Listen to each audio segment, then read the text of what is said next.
Bonjour à toutes et à tous. Je suis bien évidemment ravie et heureuse que nous puissions nous retrouver ici aujourd'hui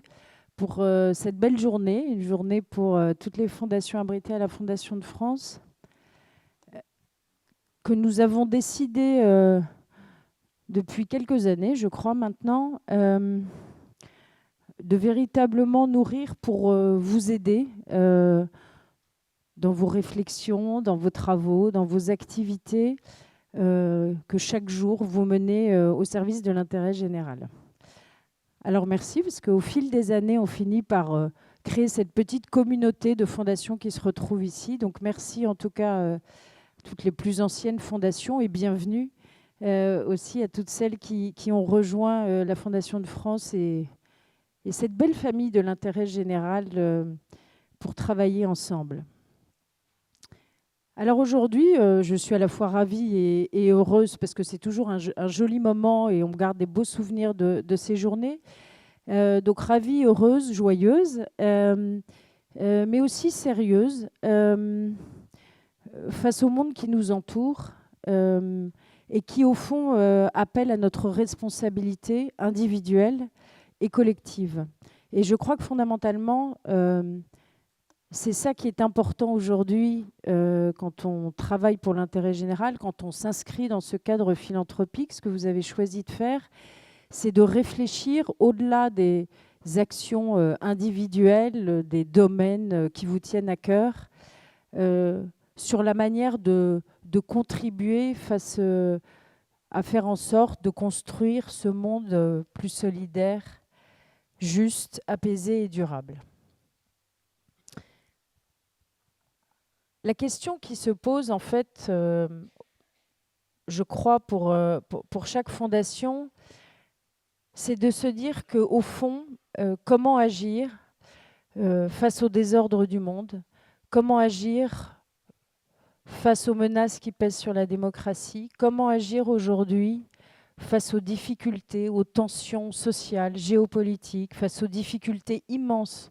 que rencontre une grande partie de la population. Parce que c'est aussi ça, alors pour les plus anciens, je ne sais pas si vous vous souvenez, Pierre Rosanvallon était intervenu sur le sujet qui était au fond de dire qu'est-ce qui fait la légitimité de l'action philanthropique. La légitimité, elle vient aussi fondamentalement de la pertinence de son action, de sa capacité à agir intelligemment au service de l'intérêt général. Et toutes ces questions, et face en tout cas à tous ces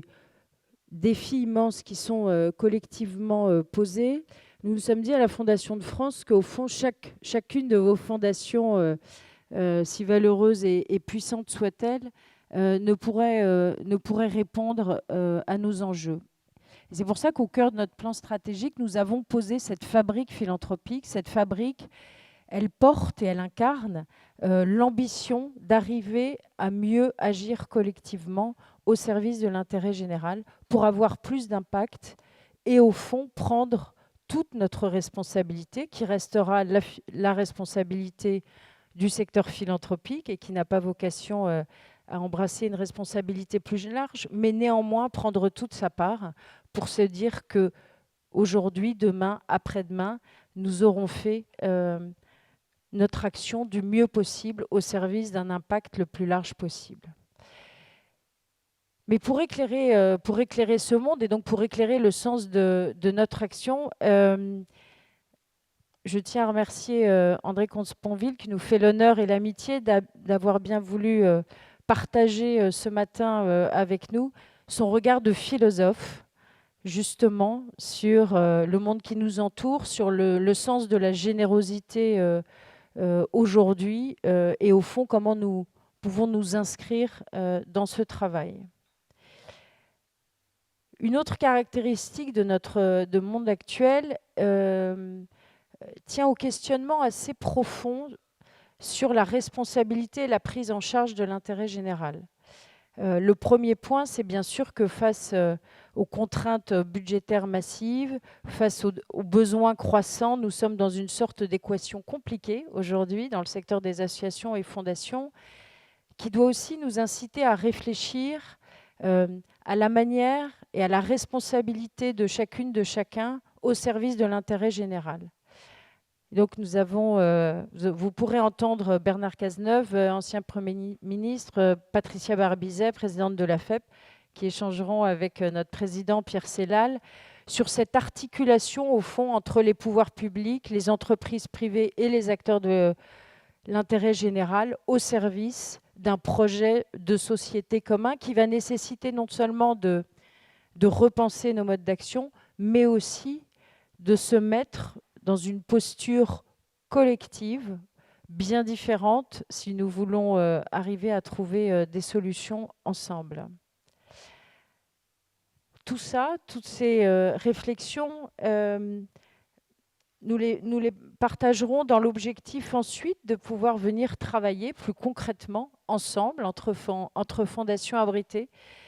sur différents sujets au cours de la journée, sur notre lien au vivant, sur les enjeux d'éducation du monde rural, sur l'art de la nuance, qui est un sujet